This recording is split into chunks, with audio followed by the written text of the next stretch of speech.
Bueno, y seguimos en el ciberespacio, en el desarrollo de este seminario, 2 décadas de un Estado Social de Derecho, con motivo de los 20 años de la Constitución Política de Colombia.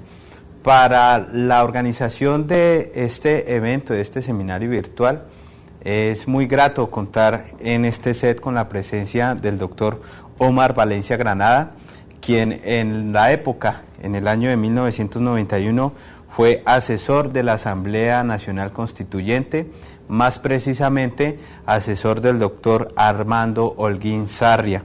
Bienvenido, doctor Omar Valencia. Muchas gracias, buenos días. De él puedo contarles que es docente de esta universidad, docente de la Universidad Santiago de Cali, y el tema que va a tratar a continuación tiene que ver con la Constitución del 91, el quiebre de una ilusión. Doctor, muchas personas se han dedicado a hablar de manera positiva, si así se puede decir, pero este tiempo en el cual usted tendrá la ponencia va a hablar y va a tener una mirada crítica. Hablábamos hace un momento en que la Constitución política actual está basada en un modelo de desarrollo económico. Bienvenido y pues háblenos acerca de eso que hace un momento tras de cámaras desarrollábamos en una charla amena. Muy bien, muchas gracias. En primer lugar se trata de apelar un poco a la historia, y la historia de cualquier formación social o de cualquier modelo económico está vinculado directamente con las instituciones que ese modelo crea o que ese modelo desarrolla. En el caso específico de Colombia, nosotros encontramos una relación directa entre lo que es el desarrollo económico, que se da desde la dependencia que existe de lo político con relación a lo económico, es decir, desde el momento mismo en que se produce la invasión de los españoles a América y específicamente a territorio colombiano, nosotros empezamos a girar en órbitas internacionales. Esas órbitas internacionales no están despojadas, por supuesto, de las manifestaciones que se dan en las relaciones económicas, en las relaciones políticas, en las relaciones culturales. Esto impone y determina la existencia de modelos. La Constitución Política de 1991 pues no es ajena a esto. Nosotros, digamos, la vida institucional colombiana ha girado en torno a estas órbitas. Nosotros del dominio español, que se inicia con la invasión, se consolida con la colonia y termina aparentemente con la independencia, pasamos a otros sistemas dominantes, hegemónicos, como el de Inglaterra, y al de los Estados Unidos, que es en el que actualmente giramos.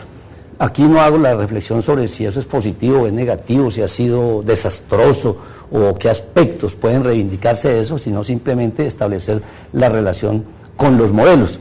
Por eso, al hablar de una constitución o de un texto político o incluso de una obra literaria, pues no se trata de hablar bien o mal, sino de asumir la actitud crítico-analítica o reflexiva más precisa y más respetuosa, por supuesto, de las diversas maneras del pensamiento. Sin embargo, es necesario reconocer que las fluctuaciones, los acomodos y los reacomodos que se dan en las relaciones internacionales tienen una relación directa también con la manera como se construyen los modelos nacionales. Y aquí viene una relación que hay que establecer siempre entre lo que pasa dentro de un país o dentro de una formación social y lo que pasa en el orden internacional. Es decir, ¿qué determina un modelo? ¿Cuál es la influencia que lo internacional tiene en lo nacional?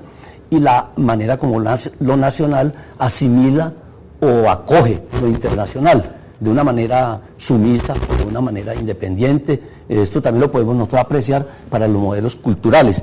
Incluso el desarrollo económico tiene que ver con la manera como se establecen intereses de tipo estratégico, no importa, pero las áreas económicas de desarrollo están íntimamente ligadas también con las necesidades que se establecen en el mercado, en el orden internacional, y la manera como las economías nacionales responden a esos intereses internacionales. Esto también lo podemos apreciar nosotros para la distribución para la producción y para el consumo de bienes culturales.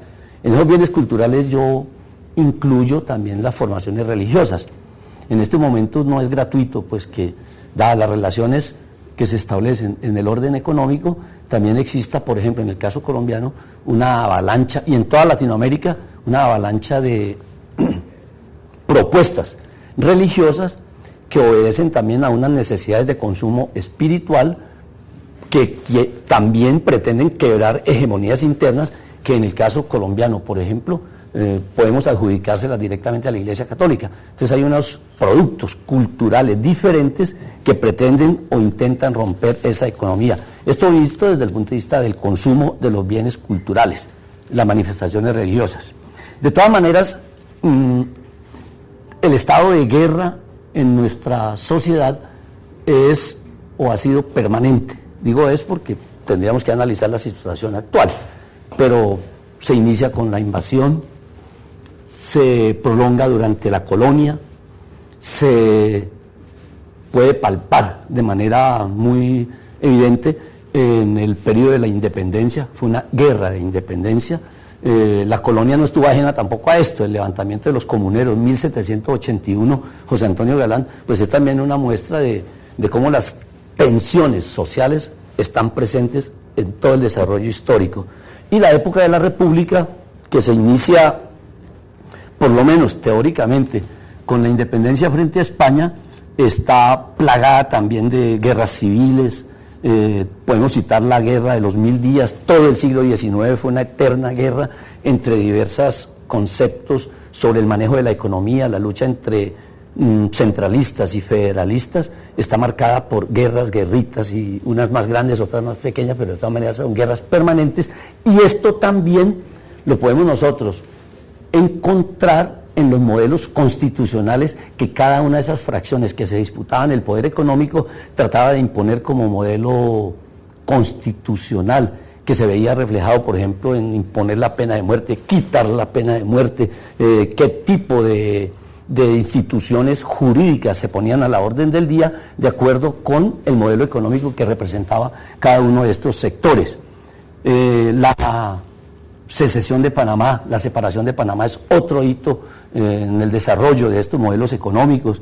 La 1928, la huelga de las bananeras y la manera como fue tratado este movimiento huelguístico, que no es el único, por supuesto, pero es muy importante porque creó una especie de conciencia nacional en torno a los conflictos sociales que fue maravillosamente desarrollado, por ejemplo, por Jorge Eliezer Gaitán.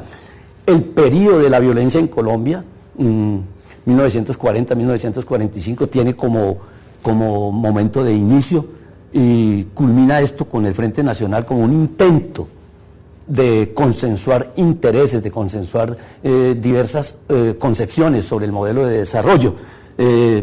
Esto también, dentro de este marco, se da el surgimiento del movimiento guerrillero en Colombia, que no surgió por generación espontánea, sino que el movimiento guerrillero es la expresión o la concreción política, por ejemplo, de lo que fueron las guerrillas liberales de resistencia frente a la hegemonía conservadora. Es decir, hay una relación causa-efecto, aunque las ciencias sociales esto no es absolutamente inamovible, pero sí hay una relación causa-efecto entre las manifestaciones de la violencia y la manera como se comportan los actores sociales. El movimiento guerrillero, como les digo, pues en muchas ocasiones es la prolongación de formas de resistencia que se están dando en el orden social en diversos aspectos. El intento de reforma agraria que se hace en Colombia es un intento por tocar la gran propiedad terrateniente y cuyos resultados pues evidentemente son un fracaso para la democracia, para lo que podríamos denominar nosotros la democratización de la propiedad territorial. En ese aspecto, pues en Colombia, en vez de tener algún avance, hemos tenido sensibles retrocesos, como lo veremos con cifras. Y hay un fenómeno que está perfectamente vinculado, perfectamente ligado al desarrollo institucional, parainstitucional. Cuando hablo de parainstitucional es lo que está paralelo a lo institucional, que incluso llega a hablarse de formas de paraestado o formas paraestatales, que es la aparición del narcotráfico como un hecho y como una realidad económica en Colombia. Y digo en Colombia porque es casi el único país latinoamericano donde esta actividad económica adquiere el vuelo que realmente alcanzó, y una interrelación directa con todos los actores sociales, tradicionales o no, pero de todas maneras se inserta, se mete, penetra, cala todos los aspectos de la actividad social.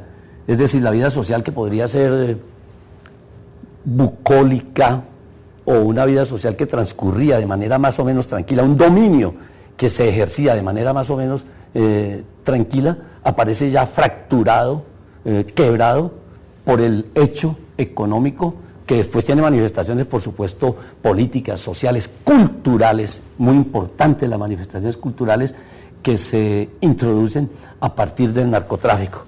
Todo esto conduce a que antes de 1991 encontrásemos una situación de guerra en muchísimos frentes, un movimiento guerrillero en avanzada, un movimiento sindical férreamente organizado en torno a reivindicaciones sociales, en la defensa de los derechos que habían sido consagrados, por ejemplo, en la década de los años 30, especialmente en el gobierno de Alfonso López Pumarejo, 1936, en los que se consagran derechos como el de la huelga, el derecho a asociación, resultado por supuesto de la huelga de las bananeras. Pero nosotros encontramos que ante la negación de los derechos aparece, por ejemplo, la lucha sindical como una manifestación social de defensa de derechos. Pero al lado de eso están las bombas que el narcotráfico sembraba por diferentes regiones de Colombia, atentados unos de una violencia inaudita, como hacer volar un avión en pleno vuelo, en centros comerciales, bombas indiscriminadas, asesinatos indiscriminados, pero también asesinatos selectivos dirigidos a organizaciones políticas de izquierda o no, pero de todas maneras dirigidos a organizaciones políticas perfectamente específicas, seleccionados, por eso se llaman asesinatos selectivos. Entonces, la Constitución política, por eso el análisis es político, porque es una Constitución política.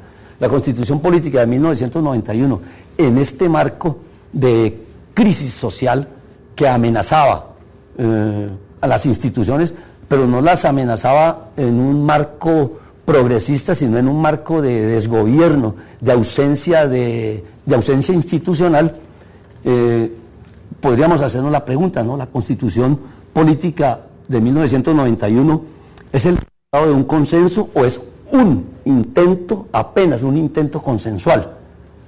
Esta pregunta es clave para entender lo que posteriormente sucedió. Tendríamos que, en primer lugar, establecer qué significa político. Tiene un consenso. De todas maneras, el consenso es un acuerdo.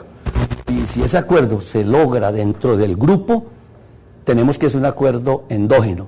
Cuando se dan acuerdos entre grupos que representan intereses, opiniones diferentes, es un acuerdo o un consenso exógeno.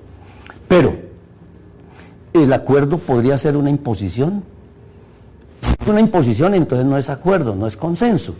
Es simplemente la voluntad de uno que se impone sobre la del otro, y ahí está, que no es un consenso, sino una voluntad hegemónica que se expresa en un texto legal. A veces la palabra consenso, la palabra acuerdo, conduce a equívocos.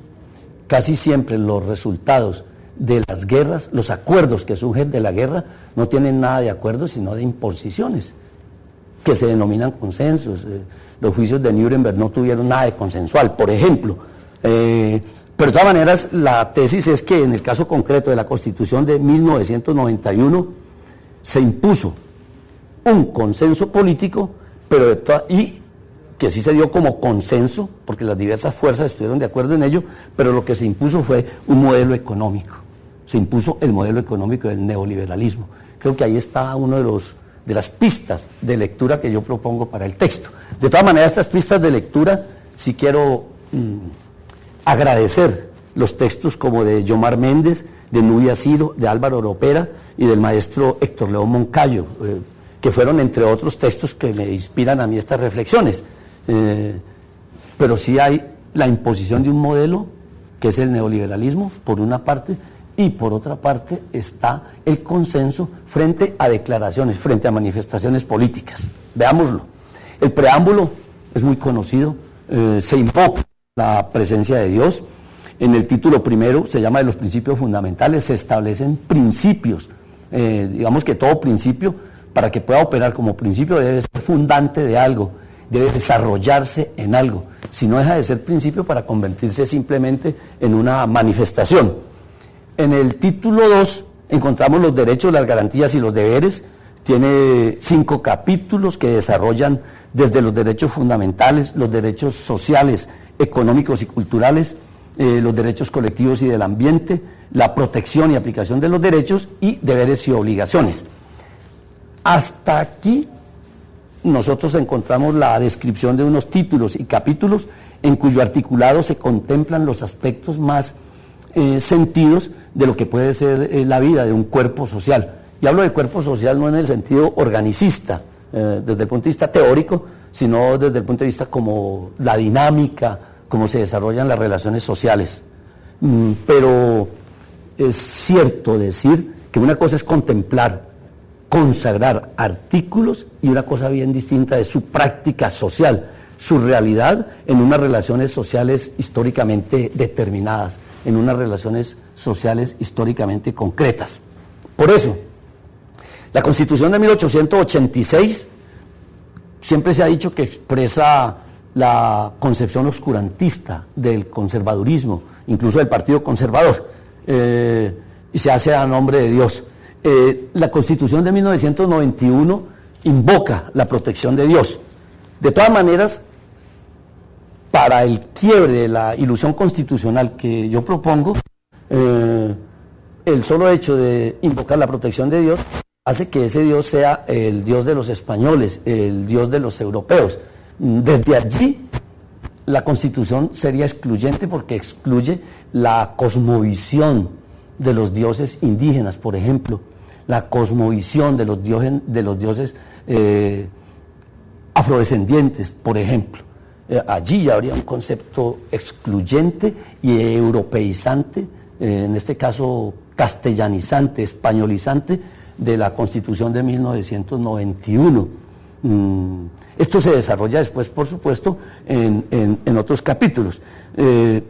Si la Constitución de 1991, aquí no tratamos de discutir si 1991 le quebró, es radical en cuanto a que le quiebra el espinazo al oscurantismo heredado de la Edad Media, del feudalismo y del absolutismo, sino del modelo de Estado que se propone. Aquí digamos que el problema deja de ser filosófico-religioso para llegar a la cuestión práctica de qué modelo de Estado es el que propone. Y nosotros nos encontramos que frente a la avalancha del neoliberalismo, del mercado y de la globalización, se liquidan todas las pretensiones progresistas que pueda tener el Estado desde el punto de vista intervencionista, desde el punto de vista desarrollista o desde el punto de vista del estado de bienestar, porque todo se concentra ya en el concepto filosófico-económico del desarrollo neoliberal. Tomemos como ejemplo la acción de tutela. En palabras de Carlos Gaviria, la tutela es muy importante. Bueno, Carlos Gaviria, ¿no?, reconocido pues como un intelectual supremamente serio, un magistrado probo, un hombre de ideas supremamente progresistas e interesantes, además un escritor estupendo. Él considera que la gente, con relación a la tutela, que la gente es consciente de que es titular de derechos y de que estos derechos pueden ser protegidos. Entonces digamos que la tutela tendría ese aspecto positivo, progresista, en opinión del doctor Carlos Gaviria. Los enemigos de la tutela, por supuesto que la atacan, diciendo, por ejemplo, que la tutela conduce a la tutelitis, que es la precursora de la impunidad, que la tutela es una manifestación de exceso de derechos y que la tutela va directamente orientada contra la viabilidad fiscal. Esa viabilidad fiscal, pues sí, es un criterio enteramente neoliberal. En cuanto al exceso de derechos, los que dicen eso, pues yo no puedo cómo podamos hablar de exceso de derechos.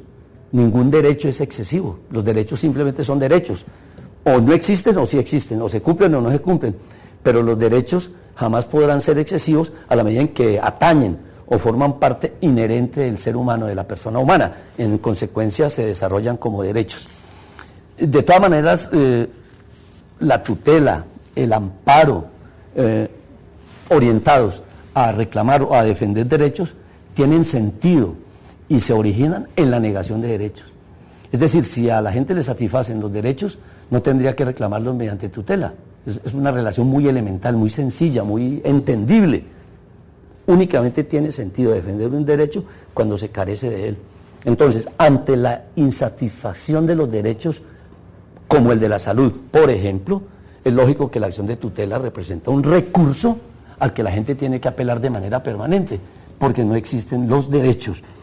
Esta negación de los derechos, por supuesto que podemos decir que es sistemática, y es sistemática porque provienen del sistema, es decir, el sistema imperante viola derechos, por eso es sistemática. Es permanente porque no son derechos violados de cuando en vez, sino que de manera permanente se violan, y es recurrente porque siempre se ejerce la tutela sobre los mismos hechos, es decir, los derechos violados son casi siempre los mismos, el de la salud, el del trabajo. Eso hace que esto sean recurrentes. Entonces la acción de tutela y estos mecanismos para defender derechos fundamentales son indispensables en sociedades carentes de derechos, en sociedades de negación de derechos.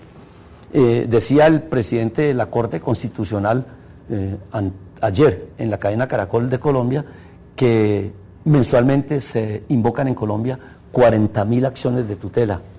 Son 40.000 acciones de derecho comprobadas.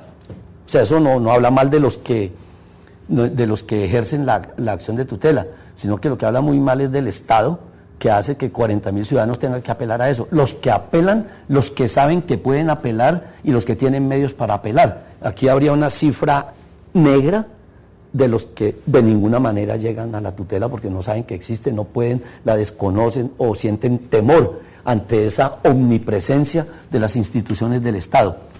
De las 40.000 tutelas, el 70% de ellas, o sea, 28.000, están relacionadas con aspectos de salud y de vivienda, de manera que la situación es grave, es fácilmente preocupante para los investigadores sociales y también tiene que ser o debería ser preocupante para las academias, para el ámbito académico y también para las autoridades gubernamentales, ¿no? ¿Cuál es la preocupación frente a eso?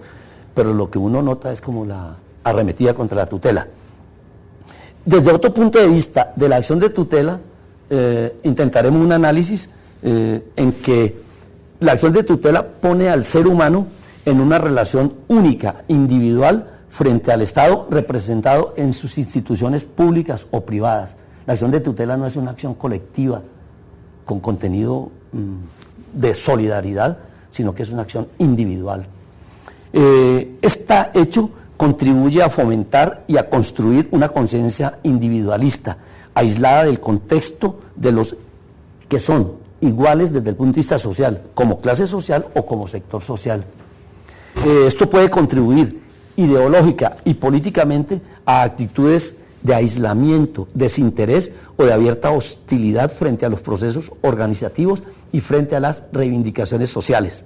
En síntesis, se puede fomentar una conciencia rigurosamente individualista que circunscribe su universo a lo personal, y aquí las soluciones de los conflictos sociales están de lado. Se entiende que hay un entronque social que las determina, eso desaparece. Esto en concordancia con la sociedad dominante sustentada sobre el éxito y el triunfo del recio individualismo, en el que la sociedad solo cuenta como objeto de extracción de plusvalía y de aumento del capital, lejos de conceptos y prácticas solidarias y armónicas. De manera que ese sería para mí un aspecto, o sea, la tutela, ok, defiende el derecho individual, pero niega y refuerza, niega las posibilidades de solidaridad social, de organización social, de lucha social, y refuerza por el contrario las actitudes individuales. Aquí estaríamos nosotros entre dos teorías, la teoría del mal menor o la teoría de sálvese quien pueda. Es decir, para un mal mayor por lo menos quedémonos con el menor, eso conduce al conformismo social. Y el sálvese quien pueda es típico pues de la teoría neoliberal de póngale la pata al que esté al lado y usted brille o triunfe por cualquier medio. Ambas posiciones carecen, por supuesto, de contenido social que difumine el bienestar y que haga de la relación entre los hombres, relaciones entre seres humanos y no relaciones entre cosas. Asistimos, por supuesto, a la cosificación de la relación entre los seres humanos, como lo veremos nosotros en el mismo desarrollo constitucional cuando habla de la prestación de los servicios públicos. La constitución política es presencia, puesto que allí están contemplados disposiciones, y es ausencia porque omite muchas de los lineamientos básicos para que las cuestiones funcionen. Entonces están presentes declaraciones que nos conducen a nosotros, por ejemplo, al análisis de las 59 disposiciones transitorias. La disposición transitoria número 11, que es la de la vigencia de las facultades extraordinarias al Ejecutivo, dio como resultado. Entonces, mire que desde allí nosotros podríamos encontrar un contrasentido de la misma Constitución. El artículo 11, que dio prolongó las facultades extraordinarias, dio como resultado que en diciembre de 1992 se hizo un gran despliegue de más de 100 decretos que echaban reversa, ya ahí empezaba la reversa, aspectos progresistas, y empezaba más bien a configurar la privatización y la desestatización de instituciones del Estado. Diciembre de 1992. De todas maneras, la Constitución tiene como base un lenguaje elaborado sobre abstracciones, generalidades, sobre todo pues el título primero, segundo, que impide afirmaciones concretas, afirmaciones que sean fundantes de algo. Cojamos como ejemplo el artículo 22. La paz es un derecho y es un deber de obligatorio cumplimiento. Hasta ahí es una declaración, es una simple afirmación. Después esto está sometido a interpretaciones, a concreciones, a dudas o a buenos sentimientos o a malos sentimientos, no lo sé, pero el hecho es que hasta ahí es una declaración. Sin embargo, este principio de la Constitución sobre la paz como algo de obligatorio cumplimiento, nosotros podemos ver en la práctica cómo se ha desarrollado la paz, por ejemplo, en el sentido uribista, la paz en el sentido pastranista, la paz en el sentido del actual gobierno. Es decir, esos contextos hay que aterrizarlos, hay que concretarlos en la manera como cada cual hace propuestas. Lo que sí podemos nosotros de alguna manera evidenciar es que la paz está profundamente influenciada y ha llegado ya hacia la propuesta de la seguridad. Y eso sí es gravísimo porque se reemplaza un principio de la paz por lo que tiene que ser la seguridad, y la seguridad con todo lo que implicó para este país la seguridad democrática en cuanto a la defensa o protección o violación de los derechos. Sin embargo, para mí la parte más importante de análisis, donde la Constitución propone todo su modelo, la encuentro es en el título 12.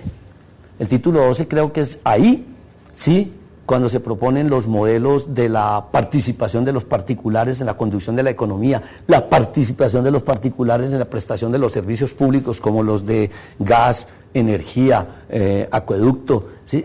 Ahí es donde se abre todo el boquete para el modelo liberal o neoliberal que propone la Constitución de 1991, o lo que algunos analistas consideramos que es la verdadera propuesta de la Constitución. Es decir, la primera lectura, la de los derechos, son simples declaraciones, pero las propuestas económicas que imponen el modelo están en el título 12. Por eso, precisamente, todos los aspectos relacionados con la dirección de la economía están en el título 12 y no están en los principios y en los derechos. Si hay un truco de redacción o de codificación, bueno, eso lo podemos analizar despacio, pero el hecho es que están en el título 12. Entonces, para concluir, propongo que el análisis se haga fundamentalmente sobre las disposiciones del título 12, que son las que ahí sí imponen el modelo, No es que abran el boquete, porque uno dice, no es que abrió el boquete cuando dice que privatizar o que particulares, no, es que ese es el modelo que verdaderamente propone la Constitución Política de 1991. Los otros son simples declaraciones. Entonces tenemos aquí una diferencia muy grande entre lo que es lo real y lo que es lo formal. En el principio, en el comienzo de la Constitución, en los títulos iniciales, está lo formal. En el título 12 está todo lo real, la propuesta económica, que es la que ahora vemos en la agricultura, en la tenencia de la tierra, en la masacre que se ha cometido en este país para producir una contrarreforma agraria y en las propuestas de desarrollo minero de este país, que no es sino otra cosa que reprimarizar la economía. Muchas gracias a ustedes y espero que estas reflexiones sean útiles.